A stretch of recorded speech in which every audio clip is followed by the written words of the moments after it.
Bonjour à tous, chers élèves et chers amis du site au fond de la classe.com. Dans cet épisode, nous allons voir comment Colette défend sa personnalité, ses choix, sa philosophie de la vie.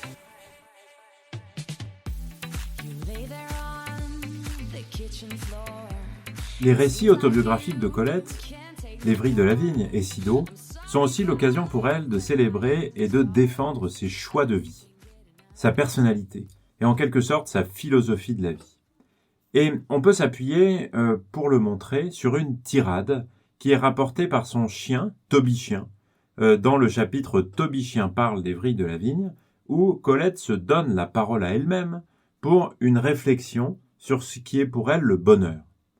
Et dans cette tirade, elle se défend contre les accusations d'inutilité de son mode de vie, et elle défend une vision idyllique et sentimentaliste de la vie, une vie qui est remplie de sensations, et qui rappelle l'hyperesthésie des chats, qu'elle présentait dans un autre chapitre, c'est-à-dire l'hypersensibilité de cet animal qui fait le choix, ou en tout cas instinctivement, qui vit d'émotions, qui vit sans se poser de questions, mais en vivant pleinement ses sentiments, sa vie émotionnelle. C'est cette définition du bonheur qui passe par les sens, par les corps et par un engagement total dans la vie émotionnelle. Je vous lis cette tirade, ou en tout cas un passage de cette tirade, pour qu'on comprenne bien de quoi il est question. Quoi ? Ma vie aussi est inutile ? Non, Toby Chien. Moi, j'aime. J'aime tant tout ce que j'aime. Si tu savais comme j'embellis tout ce que j'aime, et quel plaisir je me donne en aimant. Si tu pouvais comprendre de quelle force et de quelle défaillance m'emplit ce que j'aime. C'est cela que je nomme le frôlement du bonheur. Le frôlement du bonheur. Caresse impalpable qui creuse le long de mon dos un sillon velouté, comme le bout d'une aile creuse l'onde. Frisson mystérieux, prêt à se fondre en larmes, angoisse légère que je cherche et qui m'atteint, devant un cher paysage argenté de brouillard, devant un ciel où fleurit l'aube, sous le bois où l'automne souffle une haleine mûre et musquée. Tristesse voluptueuse des fins de jour, bondissement sans cause d'un cœur plus mobile que celui du chevreuil. Tu es le frôlement même du bonheur, toi qui gis au sein des heures les plus pleines, et jusqu'au fond du regard de ma sûre amie. Tu oserais dire ma vie inutile ? Et je m'arrête là pour l'extrait. Vous voyez bien qu'il est encadré, en quelque sorte, par cette notion d'inutilité auquel Colette répond. Mais non, ma vie n'est pas inutile. Ma vie est loin d'être inutile, c'est tout le contraire. Voilà ce qui la porte et qui lui donne son utilité, c'est le fait d'aimer. D'aimer avoir des sensations, d'aimer vivre pleinement, avec les sens et avec le corps. Et on voit ici un certain nombre d'éléments qui se rapportent immédiatement au sens. Le toucher d'abord, avec un lien entre ce sens du toucher et des éléments qui sont complètement abstraits, comme le bonheur, le frôlement du bonheur, répété 2 fois, le frôlement du bonheur, dans une phrase nominale où l'expression est évidemment mise en relief. Frôler, ça veut dire toucher, et presque toucher, et en tout cas donner une sensation à la peau qui entre en contact avec cette notion abstraite du bonheur, qui est comparée ensuite, encore une fois, sous le sens du toucher, avec une caresse impalpable, puis quelques lignes plus tard, un frisson mystérieux.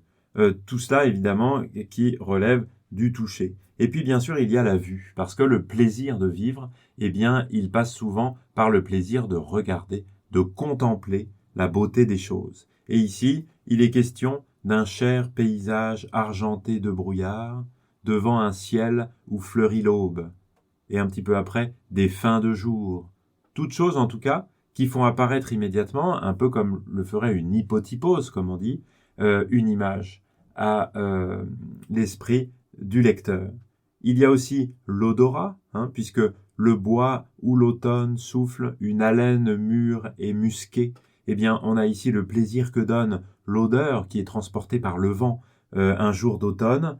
Le message est donc le suivant. C'est inutile de vivre de cette façon ? Eh bien non, parce que ce qui est utile, justement, c'est le plaisir de vivre et le plaisir d'aimer toutes ces sensations, de les rechercher.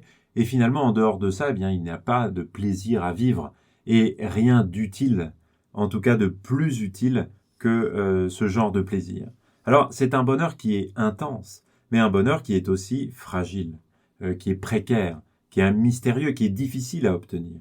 Et ça, on le voit avec ces sensations qui sont presque imperceptibles, avec ces adjectifs d'impalpable, de mystérieux, la caresse impalpable, le frisson mystérieux, des expressions qui définissent ici le bonheur. Et puis bien sûr, dans le terme que je citais avant, le frôlement. Le bonheur, on ne l'atteint pas complètement, on passe à côté de lui. On le frôle, on le touche de manière extrêmement limitée et on ne peut pas finalement aller beaucoup plus loin. Mais dans tout ça, on a bien une conception totale de la vie. Un bonheur qui contient tous les sens, mais qui contient aussi tous les sentiments, et où la joie et la mélancolie sont complètement indissociables. Et ça, on le voit bien sûr à travers l'oxymore tristesse voluptueuse, puisque la tristesse est évidemment un sentiment négatif, alors que la volupté, eh bien, c'est le bonheur le plus grand, et aussi le bonheur dans ce qu'il a de plus physique, puisque la volupté, c'est un terme qui, dans les récits de Colette, désigne en général le plaisir des corps, le plaisir de l'amour charnel. Et donc, on a ici un oxymore qui montre bien que la vie pleine, eh bien, c'est un mélange de sentiments positifs et de sentiments négatifs. Mais que, à tout prendre, eh bien, le choix que fait Colette, c'est celui d'une vie pleine, d'une hypersensibilité, comme on lisait dans un passage sur le chat, sur la personnalité particulière du chat par rapport au chien, l'hyperesthésie. L'hyperesthésie, avec un terme un peu savant, que Colette a peut-être elle-même inventé d'ailleurs, eh bien, il y a le choix de vivre pleinement toutes les sensations, de vivre une vie en s'y engageant sur le plan émotionnel de manière totale, quitte à ce que, évidemment, on connaisse aussi des moments qui soient plus difficiles. Mais à tout prendre, comme je disais avant, eh bien, c'est ce choix qui est fait. Et cette hypersensibilité, c'est une définition de sa personnalité entière. Une personnalité qui n'a pas changé depuis l'enfance. C'était vrai quand elle était petite, et c'est vrai maintenant, à l'heure où elle écrit Les Vrilles de la Vigne, et plus de 10 ans plus tard lorsqu'elle écrit Sido. Et on va conclure cet épisode en lisant un extrait d'un chapitre des Vrilles de la Vigne, encore une fois, qui s'appelle Le Miroir. J'ai grandi, mais je n'ai pas été petite. Je n'ai jamais changé. Je me souviens de moi avec une netteté, une mélancolie qui ne m'abuse point. Le même cœur obscur et pudique, le même goût passionné pour tout ce qui respire à l'air libre et loin de l'homme. Arbres, fleurs, animal peureux et doux, eau furtive des sources inutiles. La même gravité vite muée en exaltation sans cause. Tout cela, c'est moi, enfant, et moi, à présent.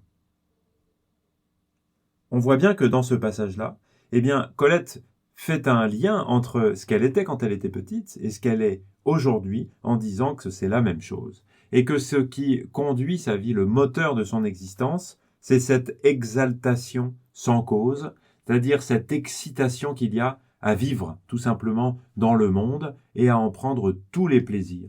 Quitte parfois à s'écorcher un peu, à se faire mal, mais l'idée, en tout cas, est celle que vivre de manière limitée, mesurée, en ayant peur de s'engager dans les choses, dans les relations avec les autres, dans l'amour, dans l'amitié, mais aussi dans les relations qu'on peut avoir avec le monde en général, la nature, la forêt, la ville, la fête, etc., eh bien, ne vaut pas la peine. Le mieux, c'est de s'engager de manière totale.